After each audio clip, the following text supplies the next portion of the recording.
बात हम आपको रहस्य की बता दें।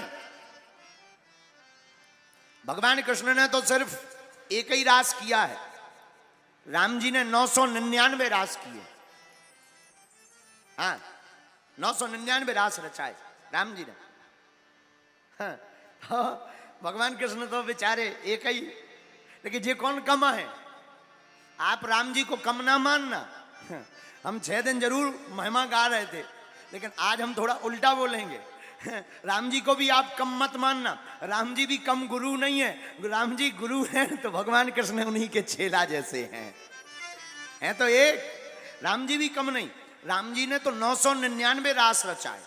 बस इतना अंतर है, इनके एक विवाह हुए, भगवान कृष्ण के अनेक हुए, लेकिन अनेक भी राम जी के चक्कर में अब है। हाँ हाँ, ये जितने अनेक विवाह 16,108 भगवान कृष्ण के भाई हैं, ये इनकी देन नहीं, रामायण जी की देन है। हाँ, अच्छा, इसको सिद्ध कैसे करेंगे तो सुनो। तापस वेश विशेष उदासी, तापस वेश विशेष उदासी। रामचरितमानस में कैकेयी माँ ने महाराज दशरथ से वरदान मांगा। वरदान क्या मांगा? राम जी को 14 साल वनवास के लिए भेजो। पहला वरदान दो। दूसरा वरदान, भरत को राजा बनाओ। राम जी गए, जानकी जी बोली हम भी चलेंगे, लक्ष्मण जी बोले हम भी चलेंगे। ठीक है चलो। तीनों लोग वन को जा रहे हैं, 14 साल के लिए वन को गए। अब हुआ क्या? अब देखना भगवान कृष्ण पर कैसी कृपा है राम जी की। वन में गए,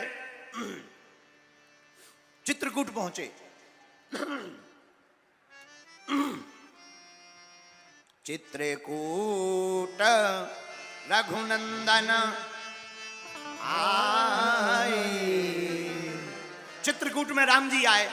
जितने अमलात्मा विमलात्मा महात्मा थे सब राम जी के पास स्वागत करने आए। हा, प्रभु आए हैं, प्रभु आए हैं, वाह वाह वाह। सब महात्मा स्वागत कर रहे, प्रणाम कर रहे, जय जय कर रहे, स्तुति गा रहे, भगवान आए, भगवान आए। लेकिन 2-3 दिन तो महात्मा आए, फिर सब गायब हो गए। भगवान ने लक्ष्मण जी से पूछा, लक्ष्मण जी जी महात्मा कहां एब्सेंट हो गए, कहां गायब हो गए, कहां गए? लक्ष्मण जी बोले अभी देख रहे। लक्ष्मण जी गए सो जितने महात्मा थे सब पत्थर ठोक भी लगे। पत्थर, बड़ी बड़ी सिलाएं लें और कीला से पत्थर ठोकें। वापस आए लक्ष्मण जी। राम जी बोले कि क्या हुआ लक्ष्मण जी, महात्मा कहां गए? लक्ष्मण जी बोले महात्मा हैं तो वन में, लेकिन बंध में नहीं आ। बोले काहे में? बोले वन में तो हैं, लेकिन सब पत्थर ठोक रहे, मूर्तियां बना रहे। राम जी बोले ये क्या लफड़ा है? बोले लक्ष्मण जी बोले हमें पता नहीं है, आप ही पूछो, चलो। महात्माओं ने अपने अपने आश्रम के बाहर बड़े बड़े पत्थरों की मूर्तियां बनाकर रख ली। छोटे छोटे गोल मटोल पत्थर रख लिए, सफेद, बड़े, लंबे, मोटे, पतले। राम जी महात्माओं के पास पहुंचे। बोले महात्माओं ये पत्थरों का काम क्या है? महात्मा बोले सरकार आप ठीक आए वन में। बोले क्यों? बोले एक कृपा। बोले क्या कृपा? महात्मा बोले महाराज हमने सुनी कि आप जिस पत्थर के ऊपर अपना पैर रख देते हो वो नारी बन जाता है, लुगाई बन जा। राम जी हंस के बोले मतलब क्या कहना चाह रहे? बोले महाराज हमने देखो कि आपके संगे भी हैं, जानकी माता जी आपके साथ में भी हैं। हम बेचारे महात्मा जंगल में रहते हैं, अपने हाथन रोटी बनाने पड़ती है, फिर भजन करना पड़ता है, तो हम सोच रहे कि हमारी भी घरवाई आ जाए, कम से कम रोटी बनाने वाली तो हो जाएगी, रोटी बनाएगी, हम बढ़िया जो है भजन करेंगे। राम जी जानकी जी की तरफ देख के बोले जय हो देवी जी, न तुम बनाउती न जे बैरागी महात्मा गृहस्थी बनवे की बात सोचते। अब कोई बात नहीं, राम जी ने समझाया ऐसा नहीं है, बड़ा दुख होता है, गृहस्थ में बड़े झंझट हैं, आप ना पढ़ो। महात्मा मान गए, लेकिन पूर्णतया नहीं माने। तो लोगों का मानना है कि जानकी जी का हरण रावण ने किया, हमारा मानना है कि राम जी ने ही जानकी जी का हरण जानबूझकर कराया। जब रावण ने जानकी जी का हरण कर लिया, राम जी ने करवा दिया, तब राम जी जानकी जी के वियोग में रो रहे। एहा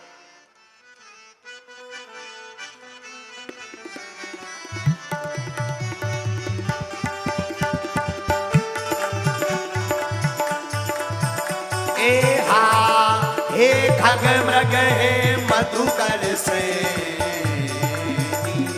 तुम देखी सीता मृग ने।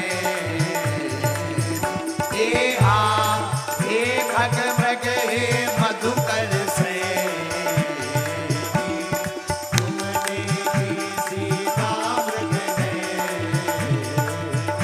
एहा श्री राम जय राम जय जय राम। श्री राम जय राम जय जय राम। ओ श्री राम जय राम जय जय राम।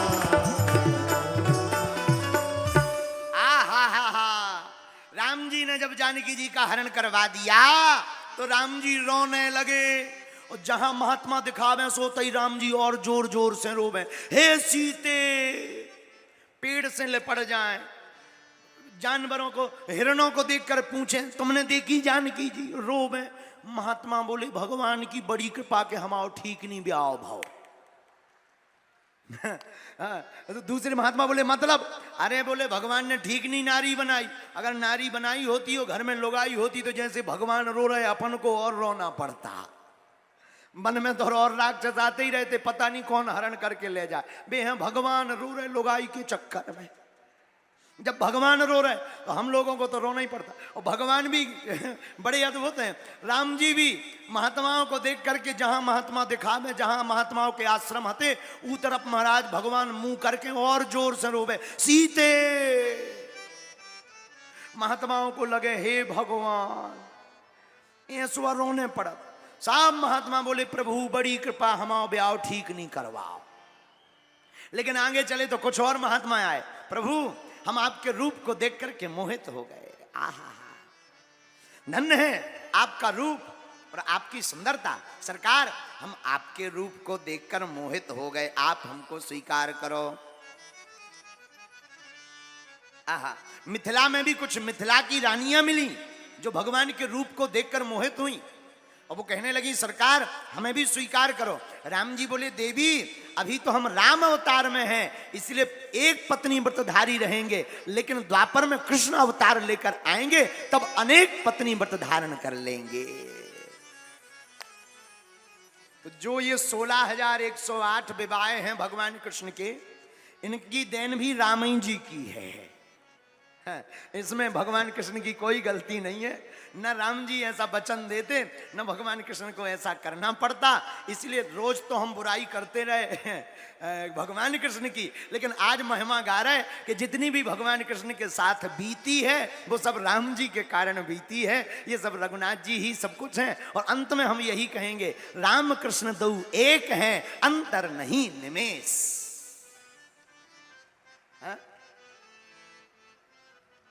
राम और कृष्ण दोनों एक हैं। इसीलिए आओ आज के इसी भाव को मानकर, आप लोग मन में ये भाव मत रखना कि कृष्ण छोटे हैं राम बड़े हैं, या राम जी थोड़ा पावरफुल हैं कृष्ण कम पावरफुल हैं। ऐसा बिल्कुल भी नहीं है, दोनों समान हैं। सोना सोना होता है, पर आभूषण कोई भी हो सोना सोना होता है। उसी प्रकार राम जी और कृष्ण जी दोनों एक हैं। और इसी का सार एक है क्या, अरे कुछ भी बढ़ाना इस दुनिया में भैया, कुछ भी बढ़ाना इस दुनिया में, सोना चांदी दाम, सोना चांदी दाम।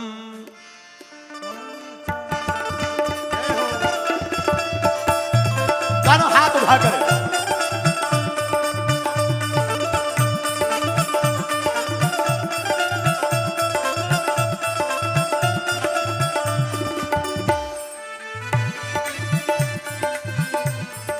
कुछ भी बढ़ाना इस दुनिया में, सोना चांदी दाम हो भैया सोना चांदी ना, हाँ भैया सोना चांदी ना, हो सबसे, हाँ सबसे